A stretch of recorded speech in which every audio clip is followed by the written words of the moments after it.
जय श्री हरि विष्णु भगवान की। तो एक समय की बात है कि भारतवर्ष में एक नृपति राज्य करता था।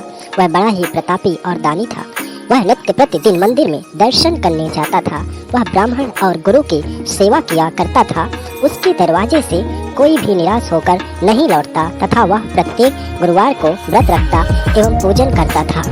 हर एक दिन गरीबों की सहायता करता था, परंतु यह सब बातें उसकी रानी को अच्छी नहीं लगती। वह न व्रत करती और न किसी को एक दमड़ी तक दान में देती थी तथा राजा से भी ऐसा करने को मना किया करती थी। एक समय की बात है कि राजा तो शिकार खेलने वन को गए हुए थे। घर पर रानी और दासी थी। उस समय गुरु बृहस्पति देव एक साधु का रूप धारण कर राजा के दरवाजे पर भिक्षा मांगने गए तथा भिक्षा मांगी तो रानी कहने लगी, हे साधु महाराज, मैं इस दान और पुण्य से तंग आ गई हूँ। मेरे से तो घर का ही कार्य समाप्त नहीं होता। इस कार्य के लिए तो मेरे पति देव ही बहुत है। अब आप एक प्रकार की कृपा करें कि वह सब धन नष्ट हो जावे तथा मैं आराम से रह सकूं। साधु बोले, हे देवी, तुम तो बड़े विचित्र हो। संतान और धन से कोई दुखी नहीं होता है, इसको सभी चाहते हैं।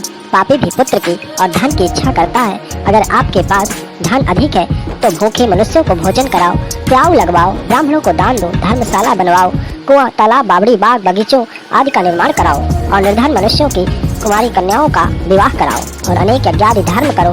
इस प्रकार के कर्मों से आपके कुल और आपका नाम परलोक में सार्थक होगा एवं स्वर्ग की प्राप्ति होगी। मगर वह रानी इन बातों से खुश न हुई। वह बोली, हे साधु महाराज, मुझे ऐसे धन की भी क्या आवश्यकता नहीं है जिसको और मनुष्यों को दान दो तथा जिसको रखने उठाने में मेरा सारा समय ही बर्बाद हो जावे। साधु ने कहा, हे देवी, तुम्हारी ऐसी इच्छा है तो ऐसा ही होगा।